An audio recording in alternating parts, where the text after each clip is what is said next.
you'll be sharing your field with workers, sharing your field with neighbors, because you've just seen that on the outside there's maize, but inside people are harvesting. They even leave the stalks standing, but there they are removing maize.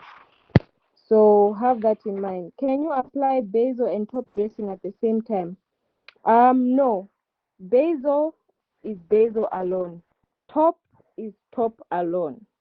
So basil you do alone. I know there are people who do, what do you call this? There are people who do the basil and top at the same time. I don't advise that. There's a reason why it's a basil dressing base. So, and these are people that say, ah, it works. You have to really follow the science of things. So it's just best you do base alone as it should be. It should be base alone. Then top, you do top alone. That helps. Does the split application um does the split application up the fertilizer consumption per hectare?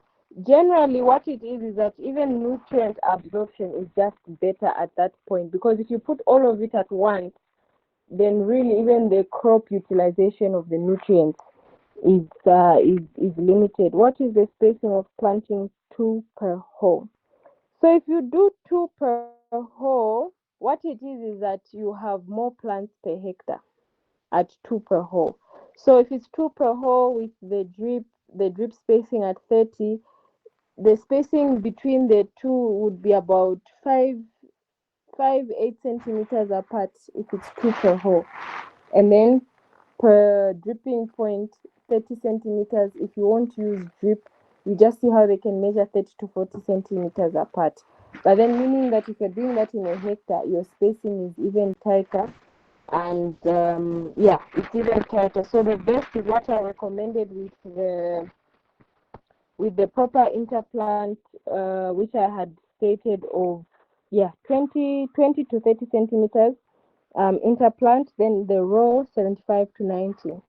So you can do it like that, and you'll be able to get good yields. But the key here is your nutrient management and soil testing, which a lot of farmers do not do.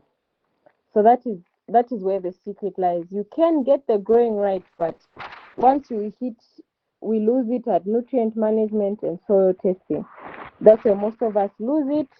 And even in terms of our management, we fail to actually manage the crop well. You, after planting D, you forget that you planted maize. You remember, oh, it's time to go to the farm. You harvest 5 bags in a hectare. Ah, no, we didn't do too well, but it was kind of like negligence. So if you know you're going to enter production and you're not going to manage your crop, just keep your money for holidays and enjoy it, other than just throwing it into the soil or being, yeah, just under pressure to just want to plant because everybody around you is planting. If you're going to plant, just ensure you manage it well so you don't lose money. It's painful to lose money to the soil. So just do your production well.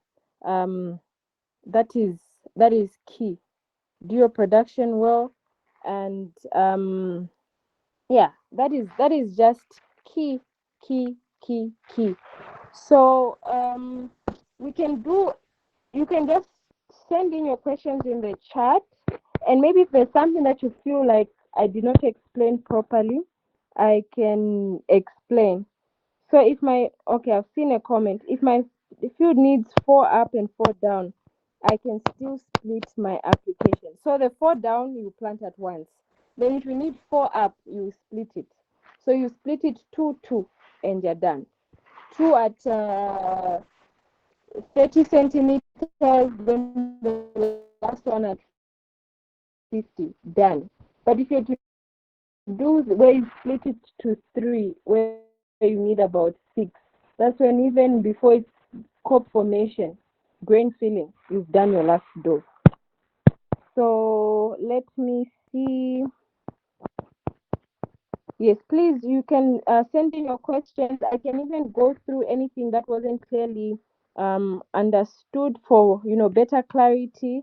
I can cover I can cover other things. So please Please do let me know in the comments. Kindly repeat the periods for applying split application doses in top dressing. So at 30 centimeters, dose 1, 50 centimeters, dose 2. Then before your maize starts grain filling, before the cobs start forming, by the time it's almost like a meter tall, you can do your third dose. That's if you go for 3. Usually I've done, most of the times I do 2 splits. Recently that's when I started doing 3 split. So that's how it usually is. So let me just go back to the first part where I spoke about chemicals so that I don't lose anyone on this part. So like I mentioned, with your chemicals, it's very key as a farmer in whatever you're going to do with your chemicals. Understand that you need to have a sticker, especially in the rain season. When it's raining, it's easy for your chemicals to get washed away, to get rinsed in your field. So have a sticker and then have a buffer. So buffer just regulates the water pH so that even your chemicals work better. So buffer your water. But then one thing you need to know is that if you're going to use a fungicide called copper, you can't use buffer because these two are not compatible. So with chemicals, there's also the issue of compatibility. So before you buy any chemicals, ask. Usually, most salespeople find it very easy to get a farmer that's just starting up to buy even things that they don't need because they know that this farmer doesn't understand and they kind of have that advantage over you. But if you have this knowledge that, okay, this is what I need, could you help me with, you can just say, could you help me with 3 chemicals with different active ingredients for armyworm? I want to be interchanging. I need a sticker. Do you have a buffer? So for you, for these chemicals I'm talking about, they're easy to source them from. If you're in Osaka Livestock Services, you can easily get all of these and good quality ones. Yes, there are some agro shops in town. The agro shops in town, this is where you can easily get your pesticides. You can also do those, but really go for quality. Amiran, you can also get some good chemicals. You ask them, especially where they have proper agronomists.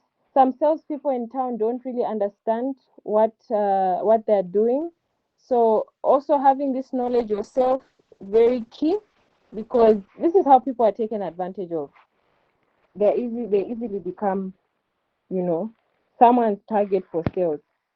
What would you does interplanting of maize and groundnuts alter the fertilizer consumption per hectare? So yes, in a sense that it does alter it a bit. However, you should know that when you're intercropping with beans, these actually fix nitrogen in the soil, so it comes as a benefit as well. But in terms of consumption, you won't use as much because even your beans, so legumes actually fix nitrogen into your soil, so that will also be of benefit to your maize. What advice would you give me as a first-time farmer with regards to what to plant as a first-timer? You can do soya beans. You can also do maize, things that are not very. In fact, all of these crops I'm going to mention, they're not difficult. It also boils down to what do you want to do with what you're growing. Do you have an end goal for a market? Do you just want to grow maize so that you don't buy mini meal for the whole year? Do you want to do this because you have chickens that you want to feed? Do you want to do sunflower because you want to press it into cooking oil and then sell the sunflower cake as well? Do you want to do soya because you found a good market?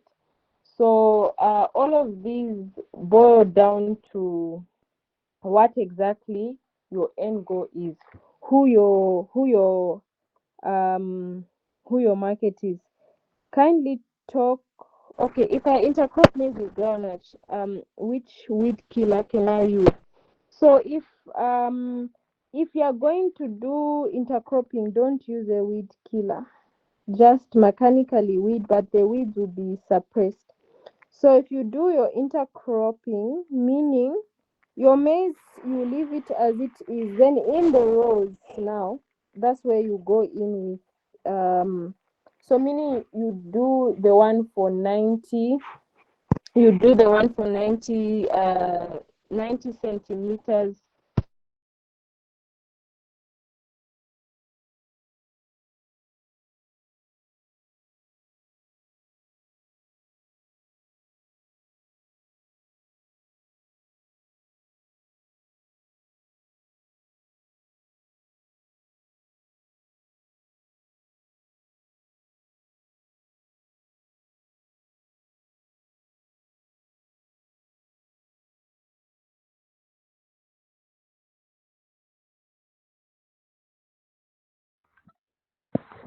So all of these things, oh sorry, all of these things are key. So what it is that if you do 90, meaning in that space of 90 to a meter, you have your beans or your soya or your groundnut in there. Meaning even the weeds are suppressed. So that's how you can do it. Kindly talk more on top this. I heard ammonia. So ammonia sulfate, that is that is urea, like nitrogen fertilizer that has sulfur. So that's the ammonium sulfate. What is the best time of planting maize? Before rains or after rains? So I would say after rains, because I mean, unless you really trust your weather app that if it says okay it's going to rain on this day, so what you can do is maybe it rains. So after it rains, you do your land prep. Then you know that okay, the forecast, some forecasts are very accurate. Say that it will rain maybe in the next 2 days, meaning you can plant and then the rain will follow. So those are ways that you can go about it, especially once the rain stabilize. So you look at the time the rain stabilize. So usually by December, in most areas, mid-December, rains would have stabilized, so that you find that at a point of being medium maturity varieties. I'm interested in potholing. Explain briefly the whole process from planting till the maize matures. Is the weeding done the same way? Weeding is done the same way. If you see all my maize fields, like literally the maize that I plant, most of it, in fact, all of it is done potholing. And there's space in the rows. Okay, I'll share pictures. There's space in the rows. That is where we do our weeding. So you can do potholes, minimal soil disturbance. These days, I've really seen the value in kind of using conservation practices, because we're trying to keep our soils. If you continue doing the disking, you also affect your soil structure. So I will share some pictures. It's just the same way, grows just as fine. All the maize you see me grow is actually potholing. And even next week, I always plant November because it will start with irrigation. We are starting potholing. Once the soil is moist, the ladies will go in, we start our potholes. So even the rates of how you do the labor, you can interchange it. So what it is that you can um, you interchange how you want to do the rates of labor. You see what will work for you, you create your budget, because there are certain times where you have permanent people working, you're overpaying them. Do it per task. Planting, you charge it per item. And that's how we do it. Plant potholing 10 kwacha a line, planting five kwacha, planting 5 kwacha, putting fertilizer, we're done. So by the time I know all my costs, if I've done 100 lines, I know that okay, for 100 lines, this is how much I'm going to spend on planting. This is how much I'm spending on potholing, how much I'm spending on weeding, so that you're not in a situation where you're overpaying people. You negotiate, you meet at a certain point. Weeding, you also peg an amount. so that you kind of know, okay, in this amount I'm going to spend this much on weeding. This is how much I've spent in general for my labor. Is a weed killer really necessary, or is it okay? You can do it the mechanical way. You can do it the mechanical way. That is fine. Then approximately how much would one prepare to invest for? So for a good hectare of maize, I'll confirm how much the seed is right now.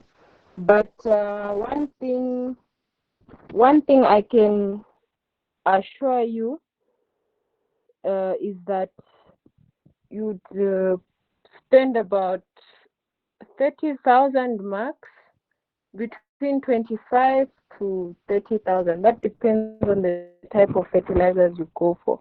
But if you're doing like things at minimal, there are people who spend even way less, even 18, 15. It really just depends. But if you're going for the high quality fertilizers, at about 30,000, 20,000, there in that range.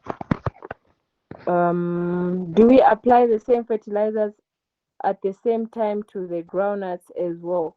So with the groundnuts, one thing you need to know is that groundnuts they don't need as much urea. So mainly what you'd be focusing on is on your maize, and then the groundnuts would be fixing nitrogen in the soil. So if you do your interplanting, one you can plant the other one a little after, so that you have the basal for it, the basal dressing for the groundnut separately as well, so that you're not depriving the maize of its nutrients. That you do the other at a different time. Others can do all three at the same time, meaning that you have three things that you're planting. That's with the intercropping. But intercropping is easier on smaller fields. On very large fields, it's quite difficult. But if it's half a hectare, yeah. But really smaller fields, that's where you do intercropping, just to control weeds. Alternatively, you just grow it on the other side. But that's if you want to control weeds. But I would say the best bet is you do separately. Maize here, then this other side you have your beans or your groundnuts. But you can do intercropping just to reduce the weeds. I didn't get you on first timer crops to plant. Like I mentioned, for a first timer, all of these crops you can plant them. But what is your end goal? Are you experimenting? I think the first time I ever grew something out like different was soybeans, and the odds were in my favor. It was the year where the price of soybeans was very good. We were selling at about 15 kwacha per kg, and it was the first time I had planted soybeans. So it was a good year for me. So you can go for soya, groundnuts, those fetch better prices. But with groundnuts, people eat them, people harvest them. So some of the things that you grow where people eat, they are quite difficult. Sunflower, one thing I can say is that the yields per hectare are not very high. So you have to grow a bigger field to get good yields of sunflower. Um, so okay, I have these local chickens. I don't produce my own feed per se, but usually what we do is we have a chigayo. So as we are guarding anything, when we're doing a breakfast meal, whatever comes out is the gaga. We mix gaga, sunflower cake. We just make our own mix just to supplement the feeding for the chickens. So that's primarily what my maize is for. And any excess, people in the community buy. So if I'm during this time, people are coming, they buy a bucket, they buy a bag, just like that. People are buying maize. You find someone comes, oh, we need 10 bags of maize, we need 5 bags of maize, 3 bags, people buy. But primarily, it's for consumption and for the chicken. So really have a target market for whatever you want to do. That makes it much easier, and that even helps you better, especially when you know who your market is, who your target is. These are things that just make it easier for you, so that you know what you're growing. But for a first timer, if you're not really available for your crop, start with soybeans. Start with soybeans or even just beans, just this ordinary beans. Then you'll be fine. But if you are present there, groundnuts, you get very good value for your investment. Things that you get good prices for are groundnuts and beans. Sunflower, if you are pressing the oil, you get better prices on the sunflower cake and not necessarily on the sunflower itself. So a lot of these things are good to grow, but who is your market? So if you're able to answer some of these things, or even because we still have this lesson upcoming, if you're able to tell me who the target is for what you want to do, then it can help me even help you plan whatever you want to do. It can give me an idea. Okay, this is where you are, this is where your market is, this is who you could potentially sell to, who is your market. So even as you grow all of these things, if you're farming very far, who is your target market? Where is it going? Because you also have to factor transportation. What would you recommend to help boost your land after you harvest your maize in case? So the best way is, like I mentioned, chicken manure, high in nitrogen. You go in even with, you look where can you get even 100 bags, you mix in the soils, you incorporate in your soils. Those help. Your maize stalks, what you do, you can even create compost heaps after. You make compost heaps. So even after, before planting, that same compost, you get it sprinkled in the field, incorporated in the soil with manure, or your stocks from whatever you do. You can create compost that you can use even in the next year for your plants. So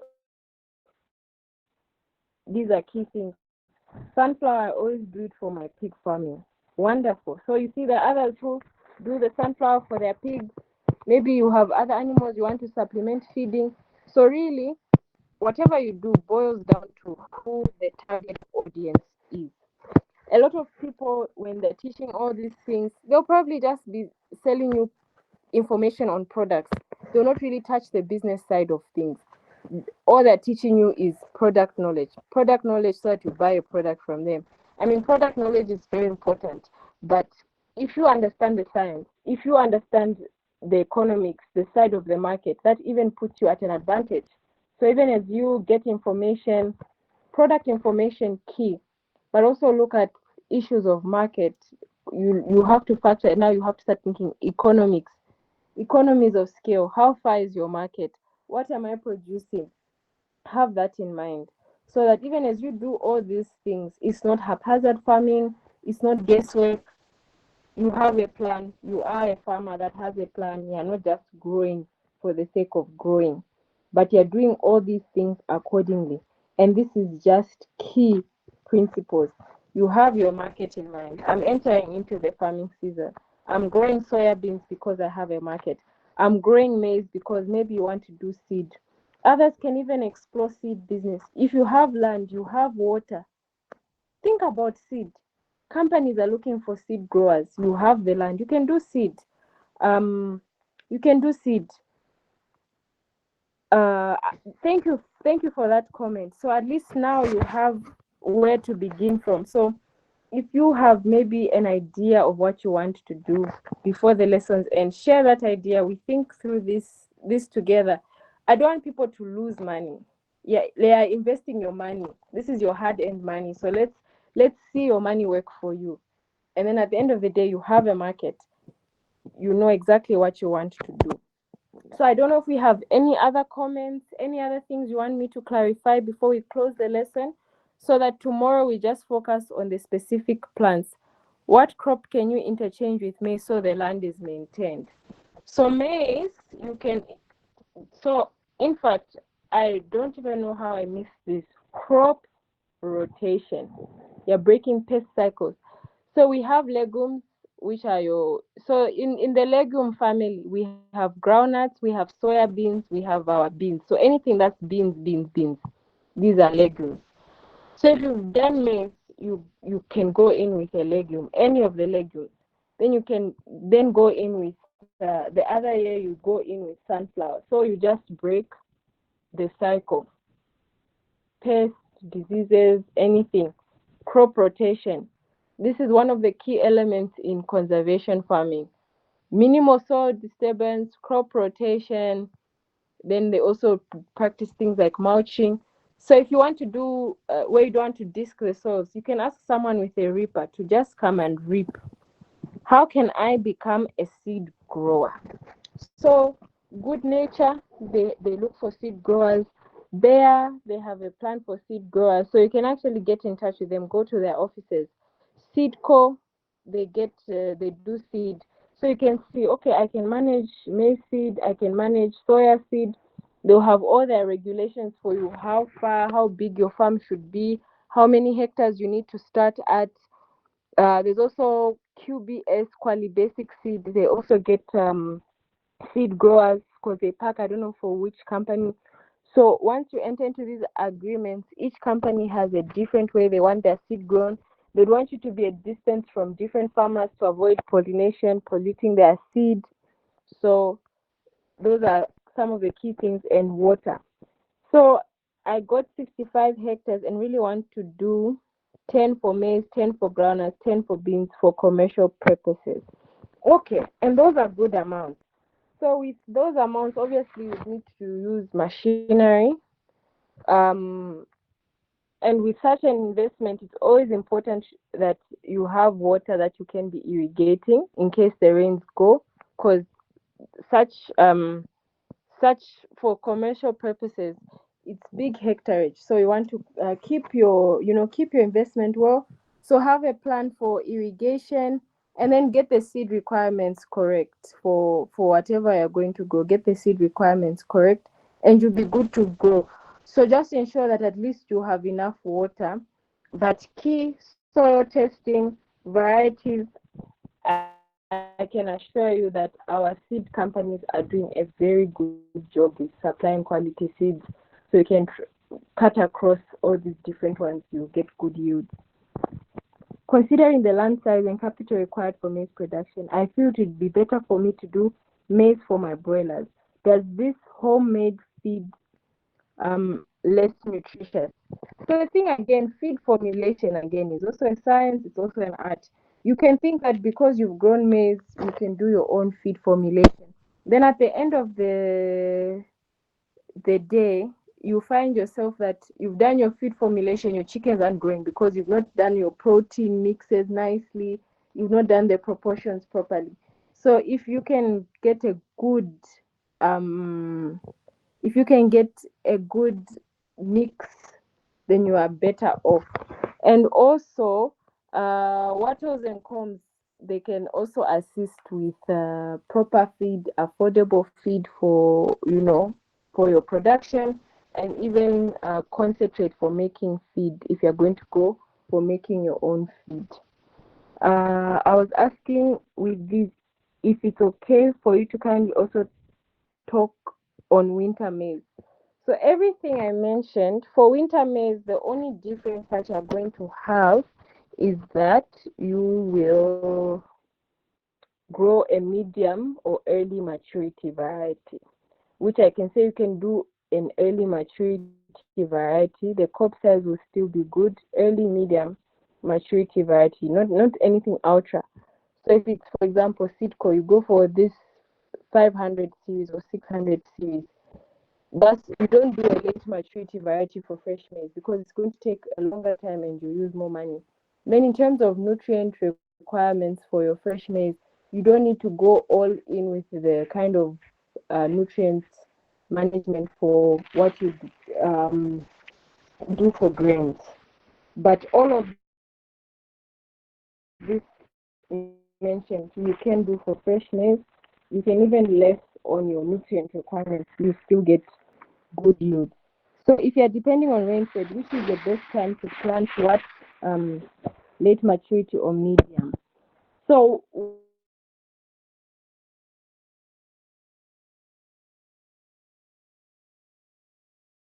what is your area?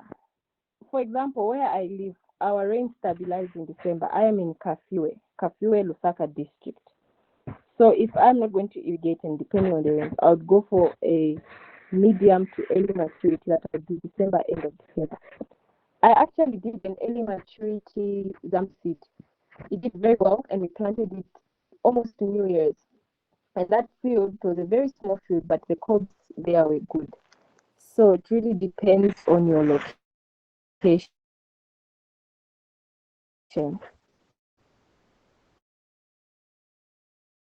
How much of chicken manure should be added per hectare?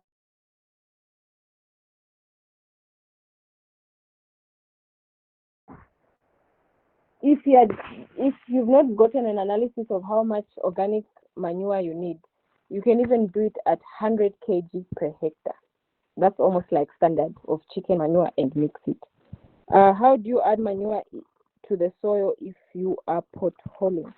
So if you are potholing, the manure you're going to use is aged manure. So with that aged manure, you can actually put it at the bottom of the pothole and then cover. So you age it for two weeks. You leave it out there. You don't do anything to it. You don't do anything to it so that it matures. It doesn't burn your seed. Then after it matures, 2 weeks to a month. So you buy it very early. Then you can put in the pothole, just at the bottom of the pothole, and cover. Or what you can do, you can put at the bottom of the pothole, cover with a bit of soil, so the potholes will be slightly deeper, and then the planting can take place if you decide to go in with manure. Yeah, in Mukushi. So uh, the rains are okay in Mukushi area, so you can go in with late maturity. By the second week of November, if rains have stabilized, you can plant your late maturity. If not, end of November, you can still chance late maturity. Early December, you go in with medium maturity, and you'll be good to go. So for irrigation, a commercial borehole is needed with this climate change. If you have a borehole, yes. There are others I know that irrigating with wells, but if you have a commercial borehole, a few sprinklers, you can still do it, but just to manage risk. There are people who've lost hectares and hectares because of poor rainfall. But last year rains were not so bad, but just in the event that anything can happen, and you just have to be a risk manager. Manage the risk, not chancing. You don't just chance things. How about Rufunsa? Rufunsa. Rufunsa, you would need medium to early maturity variety. Yeah. Usually that direction, they are in the medium to early maturity varieties. The area of Solowezi, Copper Belt, that's where they really go in with heavy, late maturity, because their rains are much better. So Rufunsa, medium to early. Is it okay to mix compound D with chicken manure? When you say mix, what do you mean by mix? You can use both, but what do you mean by mix? Chinsali is also medium to early maturity. That's what Eastern, medium maturity usually does better that side. Yeah, most people do medium maturity varieties. How about Mumbwa? Mumbwa is also medium maturity. Yeah, Mumbwa is also medium maturity varieties.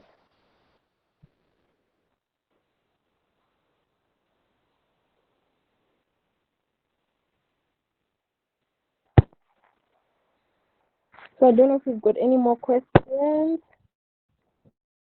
Mwembeshi also in the medium to early maturity, because you find that rains are stabilizing by December, mid-December, December. Do popcorn seeds have the same requirements as maize? Popcorn, in terms of fertilization management, not as much, because the crops don't grow as big, but in terms of seed, still at about 25 kg per hectare. Maybe not as, it's not a heavy feeder, so your fertilization requirements won't be as demanding as maize. But all the practices the same, because it's practically you growing maize. So that is also the same.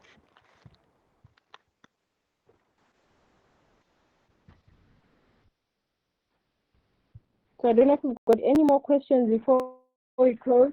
Tomorrow we're going to look at two crops.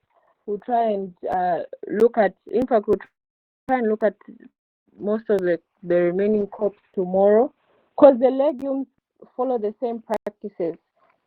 So it will just be the sunflower. Then we have our beans, soya beans, groundnuts, all of those cut across. They're practically the same management practices because they belong to the same family.